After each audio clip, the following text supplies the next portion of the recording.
Hello, welcome to my channel Vaira Citadel.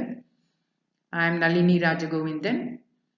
நம்ம last few videosல UGC-NET exam paper 1க்காக topics பார்த்துட்டு இருந்தோம். அதுல கடைசியா வந்து research aptitude பத்தி பார்த்தோம்.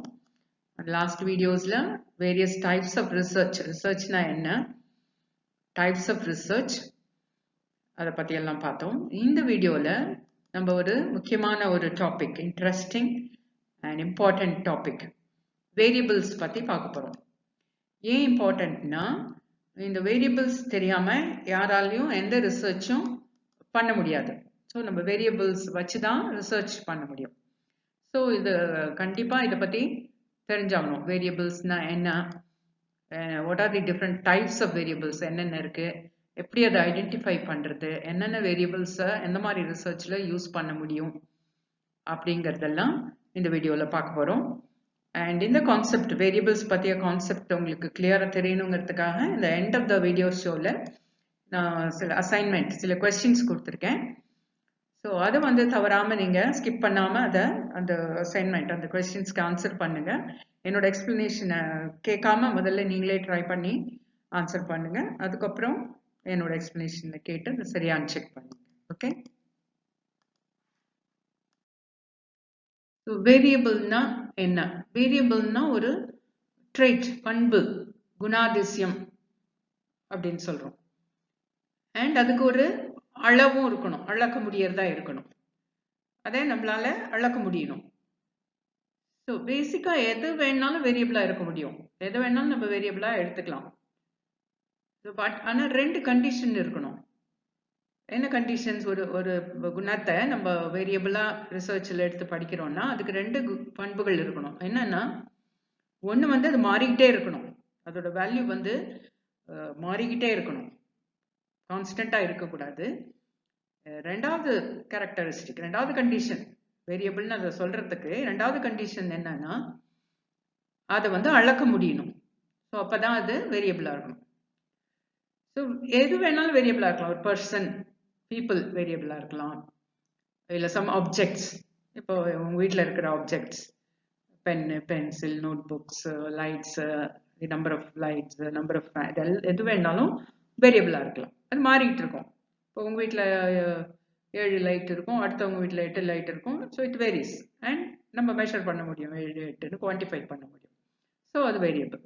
ஸோ ரெண்டு கண்டிஷன் வேரியபிளா இருக்கிறதுக்கு, ஒன்று அது வந்து மாறிக்கிட்டே இருக்கணும் அதோட வேல்யூ, ரெண்டாவது அதை வந்து நம்மளால மெஷர் பண்ண முடியும். So even some phenomena, some occurrences, happenings கூட வேரியபிளா நம்ம வைக்க முடியும். எத்தனை தடவை அவங்க கிளாஸ் நடுவில் எழுந்து போனாங்க, so that could be a variable.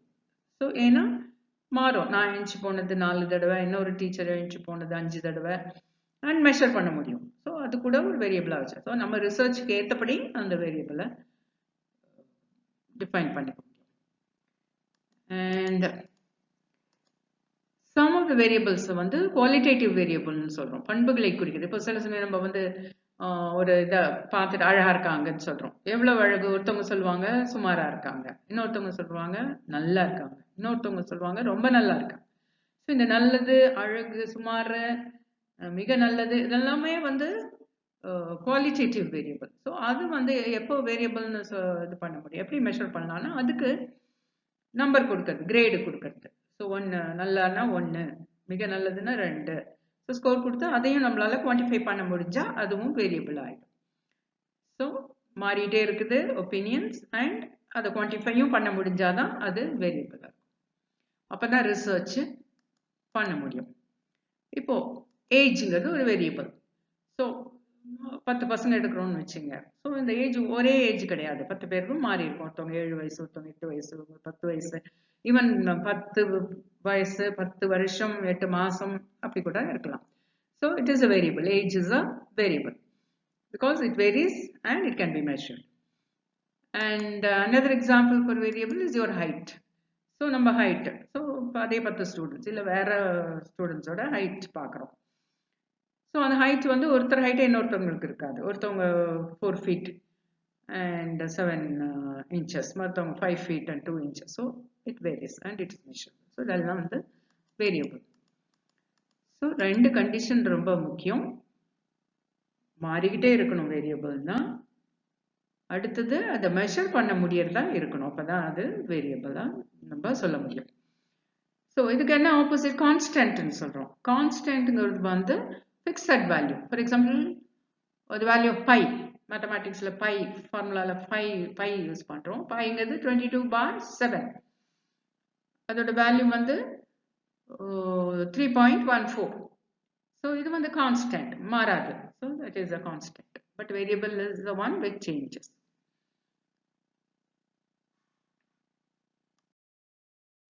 இப்போ வேரியபிள்னா என்ன பார்த்தோம். இப்போ வேரியபிள்ஸை எப்படி கிளாசிஃபை பண்றாங்கன்னு பார்ப்போம். நிறைய டைப்ஸ் ஆஃப் வேரியபிள்ஸ் இருக்கு. 40-50 டைப்ஸ் ஆஃப் வேரியபிள்ஸ் இருக்கு. நம்ம அத்தனையும் பார்க்க போறது இல்லை. ரிசர்ச்ல ரொம்ப ஆஃபன் அடிக்கடி யூஸ் பண்ற சில முக்கியமான வேரியபிள்ஸ் பத்தி பார்க்க போறோம். நீங்க ரிசர்ச் பண்ணும்போது மற்ற வேரியபிள்ஸ் பத்தி தெரிஞ்சுக்கணும். ஸோ நிறைய விதத்துல குரூப் பண்ண முடியும். அண்ட் ஒரு விதம் எப்படி அந்த வேரியபிளை கிளாசிஃபை பண்றாங்கன்னா, கண்டினியூஸ் வேரியபிள், டிஸ்கிரீட் வேரியபிள்ஸ்னு குரூப் பண்றாங்க. கண்டினியூஸ் வேரியபிள்ஸ்னா அதோட வேல்யூஸ் எது வேணாலும் இருக்கலாம். ஈவன் ஃப்ராக்ஷன்ல கூட கண்டினியூஸா இருக்கும் அதோட வேல்யூஸ். ஃபார் எக்ஸாம்பிள் இன்கம் கொடுக்குறோம். இன்கம் வந்து 64 ரூபாய், 65 ரூபாய், இல்லை 100 ரூபாய், 1000 ரூபாய், 10,000, இல்லை 10,500, 20,000, 30,000. ஸோ கண்டினியூஸா அது போயிட்டே இருக்கும். ஸோ ஃப்ராக்ஷன்ல கூட இருக்கலாம். So height 3.75 metre, 3.5 metre, 3.6. So கண்டினியூஸா அந்த வேல்யூ ஃப்ராக்ஷன்ல டெசிமல்ல கூட இருக்கும். இதுதான் continuous variable.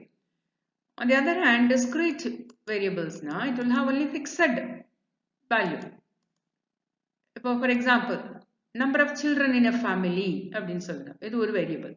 Number of children in a family 2 இருக்கலாம், 3 இருக்கலாம், 4 இருக்கலாம், 1 இருக்கலாம், 5 இருக்கலாம். But not 3.5 children சொல்ல முடியாது, 4.5. So it is fixed. So number of children is a discrete variable. And number of trees in a forest 40 இருக்கலாம், 50 இருக்கலாம், 100, 110 இருக்கலாம், பட் நாட் 100.5 இருக்க முடியாது. ஸோ இதுதான் டிஸ்கிரீட் வேரியபிள்ஸ். அடுத்தது கேட்டகாரிக்கல் வேரியபிள்ஸ்ங்கிறது கூட ஒரு type of discrete variables. And அது வந்து சில கேட்டகரிஸாக பிரியும். ஃபார் எக்ஸாம்பிள், இப்போ ரிசர்ச்சில் ஜெண்டர் எடுத்து படிக்கிறோம். இந்த ஜெண்டர் எப்படி அஃபெக்ட் பண்ணுது இவங்களோட பெர்ஃபார்மன்ஸை அப்படின்னு பார்த்தோம்னா gender. So it is a categorical variable. எப்படின்னா ஜெண்டர் வந்து நம்ம மெஷர் பண்ண முடியாது நியூமரிக்கலாக, பட் கேட்டகரைஸ் பண்ண முடியும், male female. So 2 category number கொடுக்கலாம், 1, 2ன்னு. ஸோ அதே மாதிரி marital status, married, unmarried, divorced. So 1, 2, 3 number கொடுத்து 3 கேட்டகரிஸாக பிரிக்கலாம். அதே மாதிரி teaching methods, number 1 first method, second method, third method, கேட்டகரிஸாக பிரிக்க முடியும். So that is a type of discrete variable. இப்போ இன்னொரு விதமாகவும் வேரியபிள்ஸை குரூப் பண்ண முடியும். எப்படி? Independent variable and dependent variable, IV டிவின்னு சொல்றோம். என்ன வித்தியாசம்? Independent variables can be manipulated by the researcher. அதாவது இண்டிபெண்டன்ட் வேரியபிளை ரிசர்ச்சர் வந்து மாடிஃபை பண்ண முடியும். அந்த இண்டிபெண்டன்ட் வேரியபிளை அவர் புதுசாக இன்ட்ரடியூஸ் பண்ணலாம் ரிசர்ச்சில். அதை கூட்ட செய்யலாம், குறைக்கலாம், இல்லை கம்ப்ளீட்டாக ரிமூவ் பண்ணலாம். ஸோ மேனிப்புலேட் பண்ண முடியும். ஸோ அதுதான் independent variable. And already the serve is a cos. அது ஒரு காரணமாக செயல்படுது. அண்ட் டிபெண்டன்ட் வேரியபிள்ங்கிறது இந்த இண்டிபெண்டன்ட் வேரியபிளை சார்ந்து அமைது. அதனால தான் டிபெண்டன்ட் வேரியபிள்னு சொல்கிறோம். And they are presumed as the effect. So independent variable cause விளைவை உருவாக்குதுன்னா டிபெண்டன்ட் வேரியபிள் அதை அந்த விளைவா செயல்படுது. இது காரணமா செயல்படுது, இது வந்து காரியம் அல்லது விளைவா டிபெண்டன்ட் வேரியபிள் செயல்படுது. அண்ட் இண்டிபெண்டன்ட் வேரியபிளை நம்ம ஆன்டிசிடென்ட் வேரியபிள்னு சொல்றோம். அதாவது முதல்ல நடக்கிறது, அதுக்கு விளைவா வர்றது வந்து டிபெண்டன்ட் வேரியபிள். ஒரு எக்ஸாம்பிள் சொன்னா உங்களுக்கு பெட்டரா புரியும். அண்ட் இண்டிபெண்டன்ட் வேரியபிளை ஸ்டிமுலஸ் சொல்றோம், டிபெண்டன்ட் வேரியபிளை ரெஸ்பான்ஸ்னு சொல்றோம். தூண்டல், துலங்கல். இது தூண்டுதல் இருக்கிறதுனால இந்த துலங்கல் இந்த வினை நடைபெறுது டிபெண்டன்ட் வேரியபிள். ஸோ இப்போ எக்ஸாம்பிள் பார்த்தீங்கன்னா உங்களுக்கு கிளியரா புரியும்.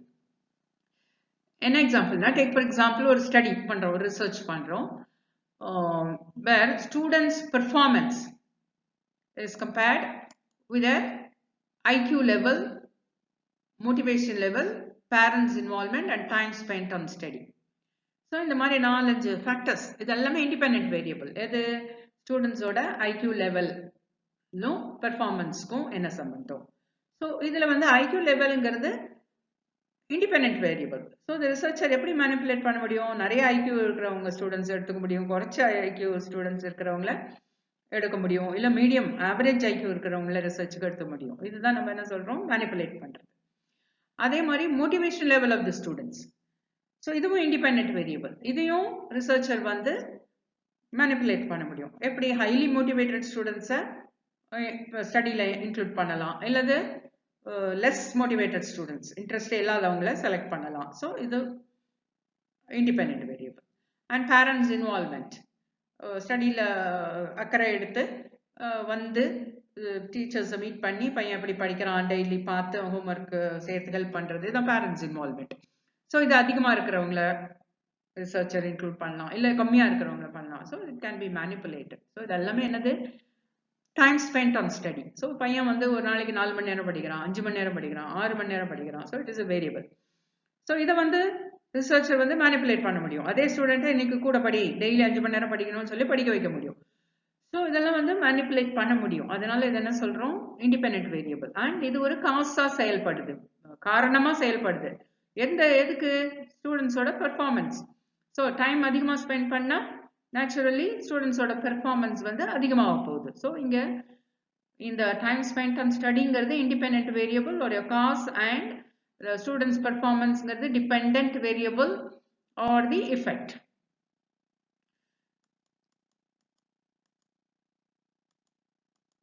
பட் டிபெண்ட் வேரியபிளை ரிசர்ச்சரால மேனிப்புலேட் பண்ண முடியாது, அந்த விளைவை வந்து மாற்ற முடியாது.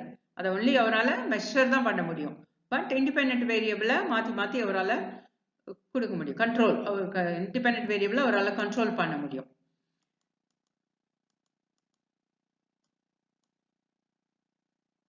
ஸோ இப்போ என்ன சொல்ல வரோம்னா, நம்ம dependent variable is the function of independent variable. So independent வேரியபிளுக்கு வேற என்ன பேருன்னா மேனிப்புலேட்டிவ் வேரியபிள்.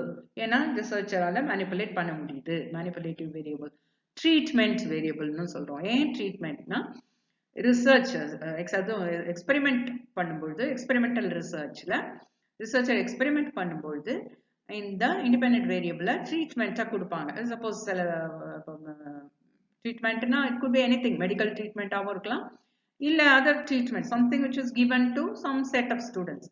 இப்போ நான் வந்து ஸ்டூடெண்ட்ஸ்க்கு ஆன்லைன் டீச்சிங் கொடுத்து பார்க்குறேன், அது நல்ல எஃபெக்ட் இருக்கா இல்லையாங்கிறதுக்கு. ஸோ ஒரு குரூப்பை செலக்ட் பண்ணி அவங்களுக்கு ஆன்லைன் டீச்சிங் கொடுக்குறேன், இன்னொரு குரூப்புக்கு கொடுக்க மாட்டேன். ஸோ இப்போ இந்த ஆன்லைன் டீச்சிங் இங்கே என்னது? Online டீச்சிங்கிறது treatment. ஸோ அந்த மாதிரி சில பேஷண்ட்ஸ் எடுக்கிறோம், 2 குரூப்பாக பிரிக்கிறோம். ஒரு பேஷண்ட்ஸ்க்கு டெய்லி காலையில், இப்போ கொரோனா பீரியட்லேயே மஞ்சள் கொடுக்குறோன்னு வச்சுப்போம். ஸோ காலையில் அந்த பேஷண்ட்ஸ்க்கு மஞ்சள் கொடுத்துட்டு அப்புறமா அவங்களோட டயட்டு டேப்லெட்லாம் கொடுக்குறோம். இன்னொரு குரூப் ஆஃப் ஸ்டூடெண்ட்ஸ்க்கு மஞ்சள் கொடுக்கல. ஸோ இந்த குரூப் மஞ்சள் கொடுத்த குரூப் வந்து நல்லா சீக்கிரம் முன்னேறிட்டாங்க, அந்த டிசீஸ் வராமல் பாதுகாக்கப்பட்டாங்கன்னா நம்ம என்ன முடிவுக்கு வருவோம்? மஞ்சள் வந்து அதுக்கு ஒரு தன்மை இருக்கு, அந்த கிருமியில கொள்ளும் தன்மை இருக்குன்னு முடிவுக்கு வரும். ஸோ இங்கே என்னது ட்ரீட்மெண்ட்? இங்கே மஞ்சள் கொடுக்கு, மஞ்சள் தான் ட்ரீட்மெண்ட். ஸோ இப்போ ட்ரீட்மெண்ட்னா என்னன்னு புரியும். ஸோ இது வந்து இதை வந்து இந்த இண்டிபெண்ட் வேரியபிள் நம்ம ட்ரீட்மெண்ட் வேரியபிள்னு சொல்கிறோம், இன்னொரு பேர் இதுக்கு. அல்லது எக்ஸ்பெரிமெண்டல் வேரியபிள்னு சொல்கிறோம். ஏன்னா அந்த எக்ஸ்பெரிமெண்ட்டில் இதை ட்ரீட்மெண்ட்டாக கொடுக்கறதுனால ட்ரீட்மெண்ட் வேரியபிள்னு சொல்கிறோம், எக்ஸ்பெரிமெண்டல் வேரியபிள்னு சொல்கிறோம். அண்ட் டிபெண்ட் வேரியபிள் அதுக்கேற்றபடி மாறும். இண்டிபெண்ட் வேரியபிளை நீ மாற்ற டிபெண்ட் வேரியபிளும் விளைவுகளும் மாறும். அதனால இன்னொரு பேர் டிபெண்ட் வேரியபிளுக்கு இன்னொரு பேர் என்னன்னா outcome variable. Independent variable stimulus, dependent variable response. The cause is the effect, the antecedent is the consequent, and இது வந்து causing variable, இது outcome variable. So இன்னொரு குரூப்பிங் எப்படி பண்றாங்கன்னா இண்டிபெண்டன்ட் வேரியபிள 4 டைப்ஸா பிரிக்கிறோம். என்னென்ன? Treatment variable, measured variable, controlled variable and moderating variable. 4 வகையா பிரிக்கிறோம். ஸோ இப்போ ஒவ்வொரு டைப்பை பற்றியும் பார்ப்போம். ட்ரீட்மெண்ட் வேரியபிள், நம்ம ஏற்கனவே treatment variable, independent variable, treatment experimental ரிசர்ச்சில் ஏதாவது நம்ம புகுத்தணும்னா அதை தான் ட்ரீட்மெண்ட்னு சொல்கிறோம். அண்ட் எக்ஸ்பெரிமெண்டல் ரிசர்ச்சை பற்றி நம்ம தனியாக ஒரு வீடியோ ஃபுல் டீட்டெயிலாக பார்ப்போம். அதர் ரிசர்ச்சை பற்றி ஏற்கனவே ஒரு வீடியோ போட்டிருக்கேன். எக்ஸ்பெரிமெண்டல் ரிசர்ச் வந்து ரொம்ப லாங், நிறைய உங்களுக்கு முக்கியமான விஷயம் தெரியணுங்கிறதுனால அது ஒரு தனி வீடியோ போடுறேன். Don't miss it. And treatment variable na, it is a primary concern in the study. And the study la mukhya researcher oda முதன்மையான focus பெறுது இந்த treatment variable. அதுதான் அவரோட முக்கிய நோக்கம், அதை பத்தி படிக்கிறது தான். அதுதான் treatment variable. So இது இருந்தா என்ன விளைவு ஏற்படும், இதை கொடுத்தா என்ன எஃபெக்ட் ஏற்படும், இதுதான் அவரோட முக்கிய ஸ்டடி. எதை கொடுத்தா அதுதான் அந்த ட்ரீட்மெண்ட். ஸோ மஞ்சள் கொடுத்தா அந்த நல்ல விளைவு வருமா வராதா, இல்லை இந்த மெத்தட் ஆஃப் டீச்சிங் கொடுத்தா அந்த எல்லாரும் பெர்ஃபார்மன்ஸ் இம்ப்ரூவ் ஆகுமா ஆகாதா. ஸோ அதை தான் ட்ரீட்மெண்ட் வேரியபிள்னு சொல்கிறோம். And it is the independent variable and it is the primary focus of the researcher. So இது இந்த ட்ரீட்மெண்ட் அந்த டிபெண்டன்ட் வேரியபிள் மேல என்ன விளைவை உண்டாக்குது. இங்க டிபெண்டன்ட் வேரியபிள் ஸ்டூடெண்ட்ஸ் பர்ஃபார்மன்ஸ்னு வச்சோம். ஸோ யூஸ்வலி இந்த ட்ரீட்மெண்ட் வேரியபிள் வந்து கேட்டகாரிக்கலாக இருக்கும், நம்பர் இல்லாமல் கேட்டகாரி, இத்தனை கேட்டகரி, 4 கேட்டகரி, 5 கேட்டகரி. ஜெண்டர் இதனால பாதிப்பு இருக்கா, ஜெண்டர்னா 2 கேட்டகரி, சம்டைம்ஸ் 3 4 அது. ஸோ நம்ம லாஸ்ட் ஸ்லைடில் பார்த்தோம் ட்ரீட்மெண்ட் வேரியபிள் என்னென்ன. Students time spend on study and parents motivation and parents involvement and students IQ level and students motivation level, இதெல்லாம் வந்து ட்ரீட்மெண்ட் வேரியபிள்னு பார்த்தோம். ஸோ இது வந்து மேனிப்புலேட் பண்ண முடியும் ரிசர்ச்சர். எப்படி? பேரண்ட்ஸ் இன்வால்வ், நல்லா இன்வால்வ் பண்ணுறவங்கள கூப்பிட்டு அந்த ரிசர்ச்சில் சேர்க்க முடியும். ஸோ அதுதான் வந்து மேனிப்புலேஷன் சொல்கிறோம். And or sometimes treatment variable can be teaching methods. So, categorical. என்ன categorical? Teaching with computers, without computers. So, ரெண்டு எது நல்ல விளைவை ஏற்படுத்துது on the dependent variable. Performance is the dependent variable. So, teaching with computer, teaching without computer. அது ஒரு research ஸ்டடியில் பண்ணலாம். அப்போ ஒரு சில மாணவர்களுக்கு நான் கம்ப்யூட்டர் வச்சு சொல்லிக் கொடுப்பேன், இன்னொரு செட்டப் மாணவர்களுக்கு கம்ப்யூட்டர் இல்லாமல் சொல்லிக் கொடுப்பேன். ஸோ இங்கே என்னது treatment? Teaching with computer becomes the treatment. அதோட விளைவு அந்த டிபெண்டன்ட் வேரியபிள் ஸ்டூடெண்ட்ஸ் பெர்ஃபார்மன்ஸ்ல என்ன மாற்றம் ஏற்படுத்துங்கிறத பார்க்க போறோம். ஸோ இதுதான் ட்ரீட்மெண்ட் வேரியபிள் பிரைமரி ஃபோக்கஸ்ன்னு பார்த்தோம். அடுத்தது மெஷர்டு வேரியபிள்ஸ். இந்த மெஷர்டு வேரியபிள்ஸ்ங்கிறதும் வந்து இண்டிபெண்டன்ட் வேரியபிள் அண்ட் அதுவும் முக்கியமாக நோக்கம்தான், ரிசர்ச்சரோட முக்கிய நோக்கத்தின் கீழே வருது. அதையும் படிப்பாரு ஸ்டடீஸ்ல, அதையும் இன்க்ளூட் பண்றது. பட் என்ன டிஃபரன்ஸ் ட்ரீட்மெண்ட் வேரியபிளுக்கும் மெஷர்ட் வேரியபிளுக்கும்? ஆனால் இது வந்து அந்த ரிசர்ச்சரால் அப்சர்வ் பண்ண முடியும் அண்ட் மெஷர் பண்ண முடியும், பட் மேனிப்புலேட் பண்ண முடியாது. ரிசர்ச்சர் இங்கே வந்து ஐக்யூ லெவலை மாற்றி எடுத்துக்கலாம் ஸ்டூடெண்ட்ஸ்க்கு, அதே மாதிரி மெத்தடாக மாற்றலாம். ஆனால் இங்கே வந்து for example the number of children in your family, அதோட எஃபெக்ட் என்ன இருக்குது பெர்ஃபார்மன்ஸ்லன்னு பார்க்குறாருன்னு வச்சுங்க. ஸோ நம்பர் ஆஃப் சில்ட்ரன் ஒரு ஃபேமிலியில் இருக்கிறதுக்கும் ஸ்டூடெண்ட்ஸோட பர்ஃபார்மன்ஸுக்கும் தொடர்பு இருக்கான்னு அவரோட ரிசர்ச் ஸ்டடின்னு வச்சுங்க. அப்போ வந்து இந்த பிரைமரி ஃபோக்கஸ் ஆகிடுது மெஷர்டு வேரியபிள். ஆனால் இங்கே வந்து அவரால் இதை மேனிப்புலேட் பண்ண முடியாது. நம்பர் ஆஃப் சில்ட்ரனை வந்து 2 வந்து 4 ஆக்க முடியாது, 4 வந்து 5 ஆக்க முடியாது, இருக்கிறத வச்சு தான் அவர் படிக்கணும். So it can be measured and it can be observe but can not be manipulated. So அதுதான் ஒரே வித்தியாசம் மெஷர்டு வேரியபிளுக்கும். ட்ரீட்மெண்ட் வேரியபிள் மேனிப்புலேட் பண்ண முடியும், மெஷர்ட் வேரியபிள் மேனிப்புலேட் பண்ண முடியும். அதே மாதிரி ஜெண்டர், ஸோ பாய்ஸ் அண்ட் கேர்ள்ஸ்ன்னு எடுக்கிறான்னு வச்சுங்க, அதை மேனிப்புலேட் பண்ண முடியாது. அதே மாதிரி marital status, it's categorical, married, unmarried, divorced, அவ்வளோதான் கேட்டகரி. இதை எதுவும் ரிசர்ச்சருக்கு வந்து மாற்ற முடியாது. ஸோ இதோட எஃபெக்ட் விளைவு என்னங்கிறத டிபெண்டன்ட் வேரியபிள்ல படிக்க முடியும். ஸோ இதுதான் வந்து measured variable, and இதுவும் வந்து experimental researchலயும் survey researchலயும் இந்த measured variable யூஸ் பண்றோம். அடுத்தது controlled variable. ஸோ controlled variableங்கிறது என்னன்னா, இது வந்து செகண்டரி இன்ட்ரெஸ்ட் தான், ரிசர்ச்சருக்கு பிரைமரி இன்ட்ரெஸ்ட் கிடையாது.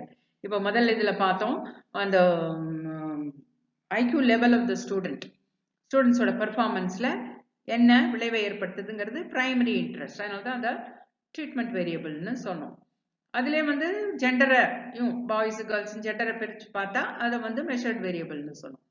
ஆனால் இங்கே வந்து கண்ட்ரோல்டு வேரியபிள்னு சொல்லும்பொழுது இது வந்து ரிசர்ச்சருக்கு பிரைம் இம்பார்ட்டன்ஸ் கிடையாது, செகண்டரி இம்பார்ட்டன்ஸ் தான். பட் ஸ்டில் இந்த வேரியபிள்ஸ் என்ன பண்ணும், இந்த டிபெண்டன்ட் வேரியபிளை இன்ஃப்ளூயன்ஸ் பண்ணும், அதோட மாற்றத்தை விளைவிக்கும் தன்மையுடையது. ஆனா ரிசர்ச்சர் வந்து அதை படிக்க விரும்பல, அவரோட மெயின் ஃபோக்கஸ் அதுல கிடையாது, அவரோட ரிசர்ச்சுக்கு அப்பாற்பட்டது இது. அப்ப என்ன பண்ணுவார்னா இதை கண்ட்ரோல் பண்ணி இந்த வேரியபிளை கண்ட்ரோல் பண்ணுவார், நியூட்ரலைஸ், அதோட எஃபெக்டை இந்த ரிசர்ச்ல பாதிப்பு ஏற்படுத்த முடியாதபடி அதை நியூட்ரலைஸ், அதோட எஃபெக்டை நியூட்ரலைஸ் பண்ணுவார். எப்படி நியூட்ரலைஸ் பண்ணுவாரு? 2 மெத்தட் யூஸ் பண்ணலாம். ஒன்று வந்து பை ரிசர்ச் டிசைன், அவரோட ரிசர்ச் டிசைனை he will make it in such a way, அந்த மாதிரி இந்த ரிசர்ச் டிசைன்ல அந்த பாதிப்பு இல்லாதபடி எப்படி பண்ண முடியும்? இப்போ ஃபார் எக்ஸாம்பிள் பேரண்ட்ஸோட எஜுகேஷன் எந்த ஒரு ஸ்டடீஸ்லையும் அது வந்து இன்டர்ஃபியர் பண்ணும். பேரண்ட்ஸ் நல்லா படிச்சிருந்தா கண்டிப்பாக அவங்க ஸ்டூடெண்ட்ஸ் ஐக்யூ லெவல் கம்மியாக இருந்தாலும், டைம் ஸ்பெண்ட் ஆன் ஸ்டடி கம்மியாக இருந்தாலும் அவங்க அதை மேக்கப் பண்ணி எப்படியாவது ஹார்ட் ஒர்க் போட்டு அந்த பசங்களை படிக்க வைப்பாங்க. ஸோ அது வந்து குறுக்கிடுது, கண்டிப்பாக அதுக்கு வந்து இந்த டிபெண்டன்ட் வேரியபிள்ல இன்ஃப்ளூயன்ஸ் உண்டு. ஆனால் அதை பற்றி நம்ம இப்போ படிக்கலை, டைம் ஸ்பெண்ட் ஆன் ஸ்டடி மட்டும்தான் பார்க்குறோம். ஸோ அப்போ இந்த கண்ட்ரோல் வேரியபிள் இதை வந்து ரிசர்ச்சரால் கண்ட்ரோல் பண்ண முடியும். எப்படி பண்ணுவார்? எல்லாருமே நான் செலக்ட் பண்ண ஒரு 10, என்னோட ஸ்டடியில் 10 ஸ்டூடெண்ட்ஸ் செலக்ட் பண்ணுறேன்னு வச்சுங்க சாம்பிள். அந்த 10 பேரோட பேரண்ட்ஸும் ஒரே மாதிரி படித்தவங்க, எஜுகேஷனல் பேக்ரவுண்ட் ஒரே மாதிரி இருக்கணும். சப்போஸ் எல்லாருமே வெறும் +2 படித்தவங்க தான், ஸோ தட் இவங்க படிச்சிருக்காங்க, இவங்க பேரண்ட்ஸ் படிச்சிருந்தாங்க, அதனால தான் இந்த பையன் பெர்ஃபார்மன்ஸ் அதிகமாக இருந்தது, நாட் தட் த டீச்சரோட எஃபெக்ட் அவங்களோட ஸ்பெஷல் மெத்தடை கொடுத்ததுனால, ஸ்பெஷல் ட்ரீட்மெண்ட் மெத்தட் ஆஃப் கோச்சிங்னால இல்லைன்னு சொல்ல முடியும். ஆனால் இப்போ என்ன பண்ணிடுறோம், நம்ம அந்த செலக்ட் பண்ண பார்ட்டிசிபென்ட்ஸ் அத்தனை பேரோட பேரண்ட்ஸும் ஒரே லெவல் ஆஃப் எஜுகேஷன், அதாவது மேபி பிஎஸ்சியோ maybe graduates maybe professor whatever it is, ஒரே மாதிரி எடுத்துட்டா அந்த குறுக்கீடு நமக்கு இங்கே வராது. ஸோ இதுதான் கண்ட்ரோல் பண்ணுறது, நியூட்ரலைஸ் பண்ணுறோம் அந்த effect. Educational background of the பேரண்ட்ஸை வந்து அந்த எஃபெக்டை நம்ம இந்த ரிசர்ச்சில் நியூட்ரலைஸ் பண்ணுறோம் பாதிக்காதபடி. இது வந்து ஒன்று பை ரிசர்ச் டிசைன்னு சொன்னோம். இன்னொன்று இப்போ ரிசர்ச் டிசைனில் நான் வந்து எல்லாரையுமே செலக்ட் பண்ணிட்டேன்னு வச்சுங்க, படித்தவங்க படிக்காதவங்க பேரண்ட்ஸ்னா, நான் இன்னொரு விதத்தில் எப்படி அதோட எஃபெக்டை நியூட்ரலைஸ் பண்ணுறதுன்னா பை சம் ஸ்டாட்டிஸ்டிக்கல் ப்ரொசீஜர். ஃபைனலாக நான் அனாலிசிஸ் பண்ணும்போது ஒரு குறிப்பிட்ட விதமான அன்கோவான்னு இருக்கு, கோவேரியேட் அனாலிசிஸ், அதை யூஸ் பண்ணி நான் இந்த ரிசல்ட்டை வந்து இன்டர்பிரட் பண்ணணும். ஸோ அந்த மெத்தட் பண்ணும்பொழுது இந்த பேரண்ட்ஸ் படித்தவர்கள் அதனால் வரக்கூடிய குறுக்கீடுகளை வந்து அது நியூட்ரலைஸ் பண்ணும். ஸோ இந்த மாதிரி ரிசர்ச்சர் வந்து 2 விதத்தில் இந்த வேரியபிள்ஸோட குறுக்கீடை இல்லாமல் பண்ண முடியும். அதுதான் கண்ட்ரோல்டு வேரியபிள்னு சொல்கிறோம். ஏன்னா இங்கே ரிசர்ச்சர் வந்து அதை கண்ட்ரோல் பண்ணிடுறாரு, either by research design or by statistical procedure. அதுதான் controlled variable. அடுத்து the 4th type of independent variable வந்து moderating variable. இதுவும் வந்து controlled variable மாதிரி secondary importance, not main focus to the research. இப்போ என்ன difference controlled variableக்கும் moderating variableக்கும்? இதுல இந்த moderating variable ரிசர்ச்சரால கண்ட்ரோல் பண்ண முடியாது, அது இருக்கதான் செய்யும். ஸோ அப்போ என்ன பண்ணணும்னா இந்த ட்ரீட்மெண்ட் வேரியபிளோட எஃபெக்டையும் மாடரேட் அதோட சேர்ந்து இந்த மாடரேட்டிங் வேரியபிளோட எஃபெக்டையும் சேர்ந்து தான் இன்டராக்ஷன் எஃபெக்ட் ஒரு கொலாபரேட்டிங் எஃபெக்டை தான் ரிசர்ச்சரால் படிக்க முடியும். ஸோ அதுதான் மாடரேட்டிங் வேரியபிள்னு சொல்கிறோம். அதையும் சேர்த்து தான் படிக்க முடியுமே தவிர ரிசர்ச்சரால் தனியாக ட்ரீட்மெண்ட் வேரியபிளோட விளைவு தான் கண்டிப்பாக சொல்ல முடியாது. கூடவே இந்த மாடரேட்டர் வேரியபிளும் இன்டராக்டிங் அதோட இன்டராக்டிவ் எஃபெக்டும் இருக்க தான் செய்யும். ஸோ இதை வந்து நம்ம இப்போ அந்த 4 வேரியபிளும் ஒரு எக்ஸாம்பிள் எடுத்து எது என்ன வேரியபிள்னு பார்ப்போம். இப்போ இதான் ரிசர்ச் ஸ்டடின்னு வச்சுங்க. என்ன research study? You want to study the effect of instructional medium. அதாவது medium of instruction, Tamil or English or Hindi. What is the effect of the medium of instruction on the student's performance in English language? So in the language medium of instruction வந்து அவங்களோட English language பெர்ஃபார்மன்ஸ்ல எந்த விதத்திலையாவது பாதிக்குதா அப்படிங்கிறத பத்தி ஒரு study பண்றோம்னு வச்சுங்க. So இதான் research study. இதுல வந்து எது treatment variable? The medium of instruction. So சில பேருக்கு தமிழ்ல மீடியம் ஆஃப் இன்ஸ்ட்ரக்ஷன், சில பேர் இங்கிலீஷ் மீடியம் ஆஃப் இன்ஸ்ட்ரக்ஷன், சில பேர் ஹிந்தி மீடியம் ஆஃப் இன்ஸ்ட்ரக்ஷன், சில பேர் Telugu medium of instruction. So இதுதான் treatment variable. Medium of instruction will become the treatment variable, primary focus for the researcher. And அது researcher manipulate எப்படி பண்ணுவாரு? சில பேர் வந்து தெலுங்கு, சில பேருக்கு ஹிந்தில, சில பேருக்கு இங்கிலீஷ்ல, சில பேருக்கு தமிழ்ல மீடியம் ஆஃப் இன்ஸ்ட்ரக்ஷன் கொடுக்கறது. ஸோ மேனிப்புலேட் பண்றது. அண்ட் நீங்க மெஷர்ட் வேரியபிள் என்னவா இருக்க முடியும்? Mother tongue of the students. So ஏன்னா நமக்கு அவங்களோட இப்போ ஹிந்தி இன்ஸ்ட்ரக்ஷன் ஆஃப் மீடியம் எடுத்துக்கிறவங்களோட மதர் டங் என்னன்னு தெரியும் நமக்கு. Hindi. Tamil medium of instruction எடுத்துக்கிறவனுக்கு மதர் டங் தமிழ்னு. ஸோ மதர் டங் என்னன்னு தெரியும். Which can be observe but not controlled. அதை நம்ம ஒன்றும் பண்ண முடியாது. ஸோ இப்போ சப்போஸ் ஹிந்தி மதர் டங் இருக்கிறவன் தமிழ் மீடியம் ஆஃப் இன்ஸ்ட்ரக்ஷன் அல்லது இங்கிலீஷ் மீடியம் ஆஃப் இன்ஸ்ட்ரக்ஷனை சூஸ் பண்ணியிருக்கலாம். ஸோ நம்ம அப்போ போய் மதர் டங்கை போய் மாற்றுன்னு சொல்ல முடியுமா? முடியாது. ஸோ அது மேனிப்புலேட் பண்ண முடியாது. ஆனால் ட்ரீட்மெண்ட் வேரியபிள் நீ இங்கிலீஷ் மீடியத்தில் படின்னு சொல்ல முடியும். Medium of instruction English nu கொடுக்க முடியும். Treatment variable. You got it? So measured variable is the medium mother tongue of the students is the measured variable. And controlled variable என்னது? Parents education. நம்ம ஏற்கனவே சொன்ன மாதிரி parents education இங்க research வந்து control பண்ணி வைக்கிறார். எல்லாரோட பேரண்ட்ஸும் இப்போ இந்த பார்ட்டிசிபென்ட்ஸ்ல ஒரு 12 பேர் எடுத்திருக்காருன்னு வச்சுங்க. 2 பேர் வந்து மீடியம் ஆஃப் இன்ஸ்ட்ரக்ஷன் தமிழ், 2 பேர் மீடியம் ஆஃப் இன்ஸ்ட்ரக்ஷன் தெலுங்கு, 2 பேர் மீடியம் ஆஃப் இன்ஸ்ட்ரக்ஷன் இங்கிலீஷ், 2 பேர் மீடியம் ஆஃப் இன்ஸ்ட்ரக்ஷன் ஹிந்தி, 2 பேர் மீடியம் ஆஃப் இன்ஸ்ட்ரக்ஷன் மராத்தி, 2 பேர் medium of instruction Kannada.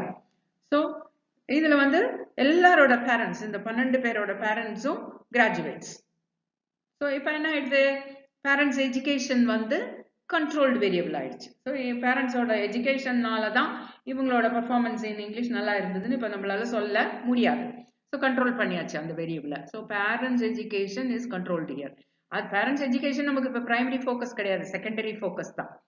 So it is secondary focus and it is controlled. அது விளைவு எதுவும் இந்த டிபெண்டன்ட் வேரியபிளில் வராதபடி நம்ம பார்த்தாச்சு.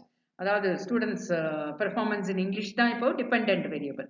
ஸோ அந்த அவுட்கம் வேரியபிள்ல எந்த பாதிப்பும் இந்த பேரண்ட்ஸோட எஜுகேஷன், இவங்க கிராஜுவேட், போஸ்ட் கிராஜுவேட், அதனால அவங்க பையன் இங்கிலீஷ்ல மார்க் நிறைய, இவங்க வந்து ஸ்கூலுக்கே போவாதாங்க அதனால அவங்க பையன் இங்கிலீஷ்ல மார்க் அப்படின்னு எதுவுமே நம்மளால இந்த ரிசர்ச்ல குறை சொல்ல முடியாதபடி ரிசர்ச்சர் அதை கண்ட்ரோல் பண்ணி வச்சுட்டாரு. எல்லா பேரண்ட்ஸும் இந்த 12 ஸ்டூடெண்ட்ஸோட பேரண்ட்ஸும் கிராஜுவேட்டா செலக்ட் பண்ணதுனால இது this becomes controlled variable.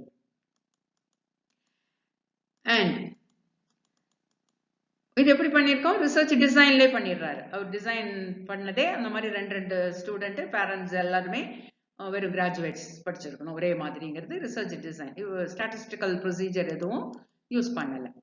And moderating variable இங்கே என்னவா இருக்க முடியும்? Moderating variable is the one which modifies the relationship between the independent variable and dependent variable.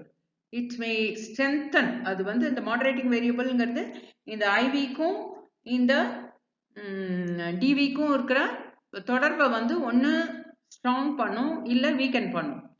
So அதுதான் வந்து மாடரேட்டிங் வேரியபிள்.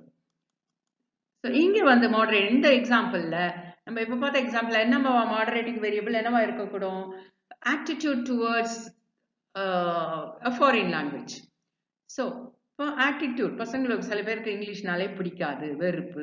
ஸோ அது ஆட்டிடியூட். சில பேருக்கு இங்கிலீஷ் ஃபாரின் லாங்குவேஜ் பிடிக்கும், அது ஒரு ஆட்டிடியூட்.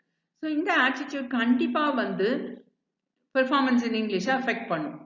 ஸோ அதாவது இந்த மாடரேட்டிங் வேரியபிள் டிவியை டிபெண்டன்ட் வேரியபிள விளைவை மாற்றும்.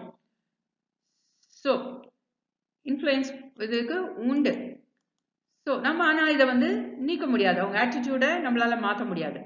ஸோ என்னதான் பண்ணணும், it becomes the interaction effect. So இவங்களோட அந்த medium of instruction the main treatment வேரியபிளோட சேர்த்து இந்த மாடரேட்டிங் வேரியபிள் அவங்க ஆட்டிடியூடும் சேர்ந்து தான் விளைவை உண்டாக்கும். அதாவது என்ன விளைவு, பெர்ஃபார்மன்ஸ் இன் இங்கிலீஷ்.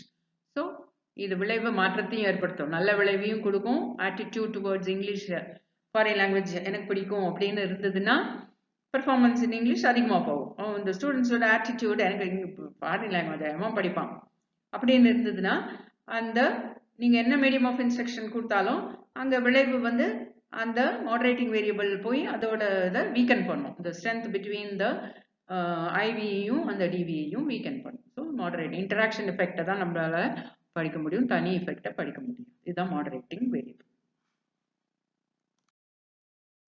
இன்னொரு விதமா வேரியபிளை எப்படி குரூப் பண்றோம்னா intervening variable, confounding variable and எக்ஸ்ட்ரேனியஸ் வேரியபிள்ஸ்னு பிரிக்கிறோம். இப்போ ஒவ்வொன்றா பார்ப்போம். இன்டர்வீனிங் வேரியபிள்ஸ் அப்படிங்கிறது it links R connects or to say it better, it explains the relationship between the IV and DV. அதாவது இன்டர்வீனிங் வேரியபிள் வழியா தான் இந்த இண்டிபெண்டன்ட் வேரியபிள் டிபெண்டன்ட் வேரியபிள்ல விளைவை உண்டாக்குது. இது மூலமா இது கனெக்ட் பண்ணுது, இண்டிபெண்டன்ட் வேரியபிளையும் டிபெண்டன்ட் வேரியபிளையும் ஒரு லிங்க் மாதிரி செயல்படுது.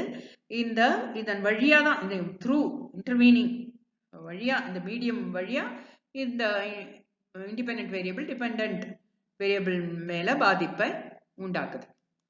ஸோ அதனால தான் இதை என்னன்னு சொல்றோம், மீடியேட்டிங் வேரியபிள்னும் இதுக்கு இன்னொரு பேர். இன்டர்வீனிங் வேரியபிளுக்கு மீடியேட்டிங் வேரியபிள்னும் பேர். ஒரு எக்ஸாம்பிள் சொன்னா உங்களுக்கு நல்லா புரியும்.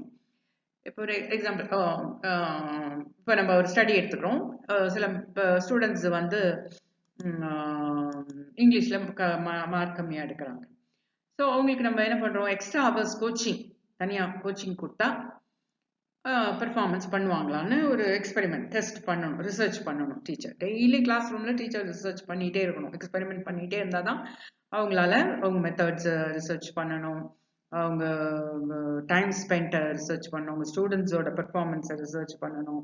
எதை கொடுத்தா எப்படி பண்ணால் இவங்க நல்ல பெர்ஃபார்மன்ஸ் கிடைக்கும், டெய்லி ரிசர்ச் மைண்டோட இருந்து பண்ணால் தான் ப்ராப்பர் லெவலுக்கு கொண்டு வர முடியும். ஸோ இப்போ வந்து extra coaching hours daily after the school hours ஒரு ½ hour ஸ்டூடெண்ட்ஸ் உட்கார வச்சு இங்கிலீஷ் டெஸ்ட் டிக்டேஷனோ ஏதோ ஒரு கோச்சிங் கொடுத்தா நல்லா இருக்கும்னு நினைக்கிறாங்க. அதை எக்ஸ்பெரிமெண்ட் பண்ணி பார்க்க வராங்க. பண்ணணும்னா இந்த ஸோ அவங்க ஒரு ஸ்டடி பண்ணணும். ஸோ எக்ஸ்ட்ரா ஹவர் கோச்சிங் கொடுத்து சில பசங்களுக்கு எக்ஸ்ட்ரா ஹவர் கோச்சிங் கொடுக்காம பார்த்துட்டு அப்புறம் ஒரு டெஸ்ட் வச்சு பார்த்தா இந்த எக்ஸ்ட்ரா கோச்சிங் கொடுத்தவங்க இங்கிலீஷ் இம்ப்ரூவ் ஆயிருக்குன்னு கண்டுபிடிச்சாங்கன்னு வச்சுங்க. இப்போ எப்படி அந்த இங்கிலீஷ் மார்க் இம்ப்ரூவ் ஆச்சு, ஒரு மாதம் கொடுக்குறாங்க டிக்டேஷனோ வோகாபுலரியோ ஏதோ ஒன்று. அதில் இந்த எக்ஸ்ட்ரா கோச்சிங்னால அந்த எக்ஸ்ட்ரா கோச்சிங் ஹவர்ஸ் தான் independent variable, treatment variable, and dependent variable performance in English. இப்போ எக்ஸ்ட்ரா கோச்சிங்கிற ட்ரீட்மெண்ட் கொடுத்ததுனால இங்கே பெர்ஃபார்மன்ஸ் வந்து அதிகமாக இருக்கு. ஸோ அதுதான் விளைவு. So dependent variable are the stimulus and the response, தூண்டல் தொல்லங்கள். ஸோ இப்போ இந்த எக்ஸ்ட்ரா கோச்சிங் எப்படி இந்த மார்க் பெர்ஃபார்மன்ஸ் அதிகமாச்சு, எக்ஸ்ட்ரா ஹவர்ஸ், அந்த ஹவர்ஸே போய் மார்க்கா மாறிச்சா? இல்லை, இந்த எக்ஸ்ட்ரா ஹவர்ஸ் கொடுக்கறதுனால அதிகப்படியான ப்ராக்டிஸ் கிடைச்சிது. ஸோ இந்த எக்ஸ்ட்ரா ஹவர்ஸ்ங்கிறது டைரக்டா மார்க்கா மாற முடியாது இல்லையா? ஸோ இந்த எக்ஸ்ட்ரா ஹவர்ஸ் கோச்சிங் என்னவா மாறி இருக்கு, more practice, more drill for the students, more dictation, more spelling, more meaning, more words, more training. So இதுதான் more practice. So இந்த practiceங்கிறது தான் இங்க intervening variable or the mediating variable. So this explains the practice தான் இந்த extra coaching hour கொடுத்த ஸ்டூடெண்ட்ஸ்க்கு English performance லெவலை அதிகமாக்கிருக்கு. So இங்க வந்து independent variable வந்து இந்த extra coaching hours, and dependent variable வந்து performance in English, and intervening or mediating variable என்னன்னா in the practice, more practice இதுதான் intervening. And next one is extraneous variable. Extraneous variable, extra na extra something. The extraneous variables are all other variables. So நம்ம consider பண்ணாத researchல இன்னும் நிறைய variables இருக்கு. இப்போ ஒரு class, students, performance இதெல்லாம் பார்த்தா நம்ம பார்க்கறது கண்ணுக்கு தெரியறதை விட வெளியில எவ்வளவோ factors இருக்கு. உங்க மொபைல் ஒரு important factor, distraction, cinema, theater, friends, and movies, distraction, வீட்ல neighbors, relatives, இவங்கெல்லாம் வந்து performance குறைக்கிறதுக்கும் கூடுறதுக்கும் எவ்வளவோ வழிகள் இருக்கு. ஸோ கண்ணுக்கு தெரியாத நிறைய ஃபேக்டர்ஸ் அதெல்லாம் நம்ம வந்து ரிசர்ச்ல கன்சிடரே பண்ண மாட்டோம். ஸோ அதுதான் எக்ஸ்ட்ரேனியஸ் வேரியபிள். பட் கன்சிடர் பண்ணல, ஆனா they will affect the relationship between the independent variable and the dependent variable. நம்ம கண்ணுக்கு தெரியாம நம்ம ரிசர்ச்ல இல்லாம நம்ம ரிசர்ச்ல எடுத்துக்கவே இல்லை, ஆனாலும் அந்த வேரியபிள்ஸ் வந்து டிபெண்டன்ட் வேரியபிள்ல பாதிப்பை உண்டாக்கும். ஸோ இதை தான் நம்ம எக்ஸ்ட்ரேனியஸ் வேரியபிள்னு சொல்றோம். ஸோ இது வந்து இப்போ ஃபார் எக்ஸாம்பிள் நான் சொன்னேன், இந்த எஜுகேஷனல் பேக்ரவுண்ட், பேரண்ட்ஸோட எஜுகேஷனல் பேக்ரவுண்ட் கண்டிப்பா எல்லா விதத்துலையும் இந்த ஸ்டூடெண்ட்ஸோட பர்ஃபார்மன்ஸை இன்டர்ஃபியர் பண்ணிட்டே இருக்கும். ஆனால் அதை வந்து சில ரிசர்ச்சில் தான் ரிசர்ச்சரால் கண்ட்ரோல் பண்ண முடியும். கண்ட்ரோல் பண்ண முடிஞ்சால் கண்ட்ரோல்டு வேரியபிள் ஆகிடுது. எல்லா பார்ட்டிசிபென்ட்ஸையும் பேரண்ட்ஸும் ஒரே லெவல் ஆஃப் எஜுகேஷன். இப்போ அட்மிஷன் கொடுக்கும்போது அப்படியே அட்மிஷன் கொடுக்குறாங்க கிடையாது. சில ஸ்கூலில் அப்படி பண்ணுறாங்க, பேரண்ட்ஸ் எல்லாம் பிஜி பண்ணியிருக்கணும் அப்படின்னு சொல்லி. பட் மற்ற ஸ்கூல்ஸ்லாம் பேரண்ட்ஸ் எஜுகேஷனுங்கிற ஒரு கேள்வியே கேட்க மாட்டாங்க, யார் வந்தாலும் அட்மிஷன் எடுத்துப்பாங்க. ஸோ அந்த மாதிரி நேரத்தில் that becomes the extraneous variable. They are not studied, taken into account. அப்படி அக்கௌண்ட்ல எடுத்துக்காம இருந்துட்டு இப்போ கண்டிப்பா அந்த ரிசர்ச் அந்த ஸ்டடியில ஏதோ ஒரு பாதிப்பை விளைவை உண்டாக்குச்சுன்னா அதை என்ன சொல்றோம்? Confounding variable. ஸோ விளைவை உண்டாக்கிருக்கு, அதாவது டிபெண்டன்ட் வேரியபிள்ல விளைவை உண்டாக்கிடுச்சுன்னா அது கன்ஃபவுண்டிங் வேரியபிள். நமக்கு டெஃபினட்டா தெரிஞ்சிச்சு, ஏதோ ஒரு வெளியிலேருந்து ஒரு ஃபேக்டர் வந்து இந்த பாதிப்பை உண்டாக்கிருக்குன்னு தெரிஞ்சுன்னா அது confounding variable. Example for confounding variable இன்னொன்று எக்ஸாம்பிள் என்ன சொல்லலாம்னா, இப்போ வந்து டீச்சரோட பயாஸ். சம்டைம்ஸ் டீச்சர் வந்து ஒரு எக்ஸ்பெரிமெண்ட் பண்ணுறாங்கன்னு வச்சுங்க. சில பேருக்கு வந்து இங்கிலீஷை வந்து இங்கிலீஷ் மூலமாகவே சொல்லி கொடுத்தா நல்லா பெர்ஃபார்ம் பண்ணுவாங்கன்னு நினைக்கிறாங்க. அதுதான் ஸ்டடி பண்ண போகிறாங்கன்னு வச்சுங்க. இங்கிலீஷ் சில பேர் வந்து இங்கிலீஷை தமிழில் சொல்லி கொடுப்பாங்க. ஸோ இவங்க இந்த டீச்சருக்கு என்ன, இங்கிலீஷில் தான் சொல்லிக் கொடுக்கணும். பசங்க அது புரியலனாலும் வீட்டில் போய் டிக்ஷனரி எடுத்து பார்க்கணும், கேட்கணும். ஸோ இவங்க வந்து இப்போ ஒரு எக்ஸ்பெரிமெண்ட் பண்ணுறாங்க. சில ஸ்டூடெண்ட்ஸ்க்கு இங்கிலீஷாகவே சொல்லிக் கொடுக்கணும், சில ஸ்டூடெண்ட்ஸ்க்கு பாதி பேருக்கு இங்கிலீஷை தமிழ் மூலமா மதர் டங் மூலமா சொல்லிக் கொடுக்கணும். ஸோ இந்த ரெண்டு குரூப்பாக பிரிச்சுக்கிறாங்க, ஒரு எக்ஸ்பெரிமெண்ட் பண்ணுறாங்க, ஒரு ரிசர்ச் பண்ணுறாங்க. இந்த எந்த பசங்க இங்கிலீஷில் நல்லா பெர்ஃபார்ம் பண்ணுறாங்கன்னு பார்க்கறதுக்கு. ஸோ 2 மாதம் இந்த பசங்களுக்கு ஃபுல்லாகவே இங்கிலீஷில் தமிழ்லேயே சொல்கிறது கிடையாது, பேசுறது கிடையாது. இன்னொரு குரூப் ஆஃப் ஸ்டூடெண்ட்ஸ்க்கு எல்லாமே தமிழில், வார்த்தைக்கு வார்த்தை தமிழில் சொல்லிடுவாங்க, இங்கிலீஷ்லேயே பேசுறது வச்சுட்டு பெர்ஃபார்மன்ஸை பார்க்கறது. ஆனால் இவங்க மனசில் என்ன இருக்குது, இவங்களும் டீச்சர் மனுஷங்க தானே. ஸோ இவங்களுக்கு என்னத்தை கொண்டு வரணும், இங்கிலீஷாக சொல்லிக் கொடுக்கணும்னு ஆசை. ஸோ அன்இன்டென்ஷனல் பயஸ் வந்துடும்.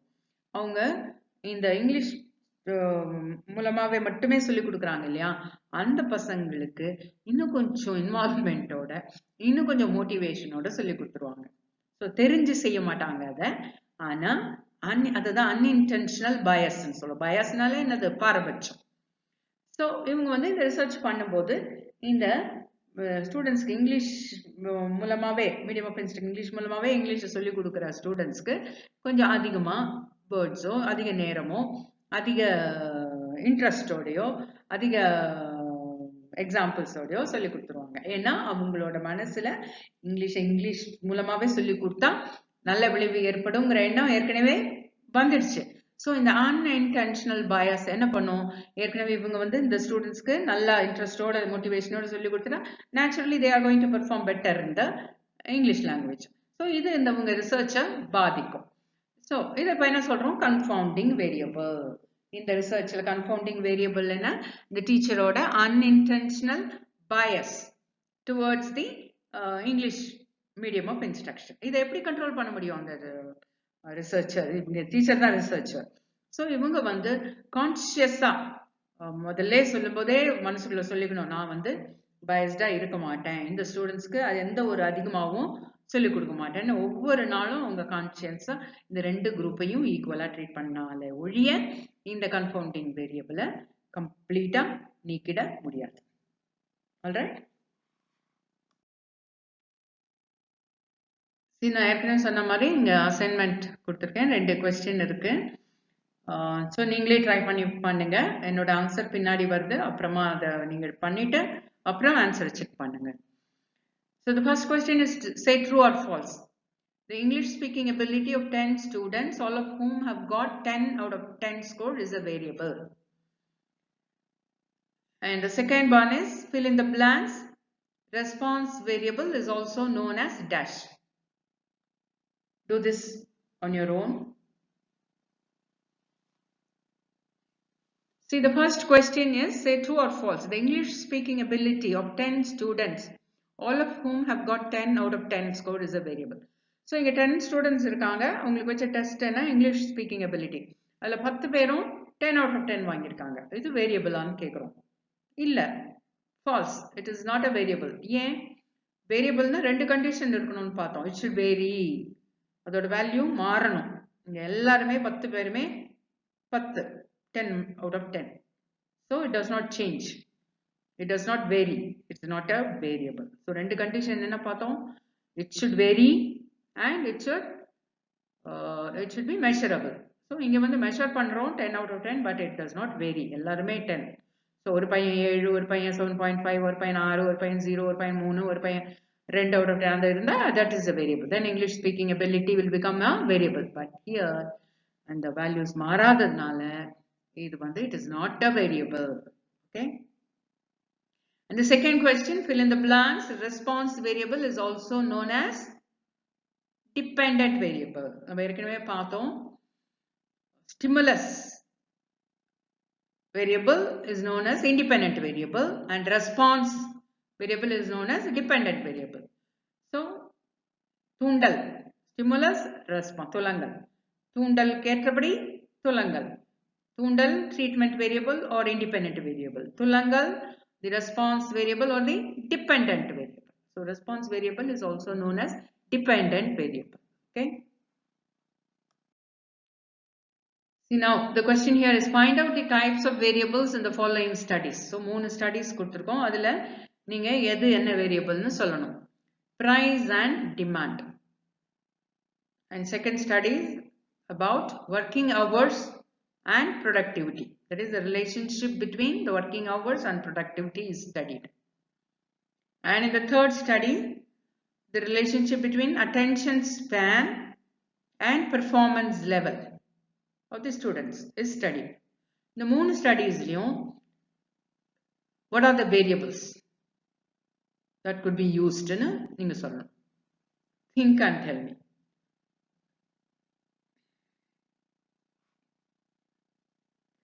Well, I think I had given enough time. Now, first is the price and demand. So price is the independent variable and demand is the dependent variable. So price, விலையேற்றத்தை பொறுத்து தான் உங்களோட தேவை. இப்போ மார்க்கெட்ல தக்காளி விலை ஏறிடுச்சுன்னா அதோட தேவை குறைஞ்சிடுச்சு, நம்ம வாங்க மாட்டோம். தக்காளிக்கு பதிலாக எலுமிச்சம்பழத்தை புழிஞ்சு ரசம் வச்சிருவோம். ஸோ தேவை குறைஞ்சிடுது. price அதுவே குறைஞ்சதுன்னா தக்காளி நிறைய வாங்கி ஜாம் போடுவீங்க, ஊறுகாய் போடுவீங்க. ஸோ price இங்க cost and effect demand. Stimulus, price, demand, response, and price is the antecedent, முதல்ல நடக்கிறது, consequent, demand. So and the price can be manipulated. Market அவங்க வச்சதுதான் மேனிபுலேட், கூடுறது குறைக்கிறது. And demand is only measured, cannot be manipulated. So price is the IV and demand is the DV. Got it? And the second study is the working hours and the productivity. So again, the working hours, the number of working hours is the independent variable. So if you increase the number of working hours, productivity will be more.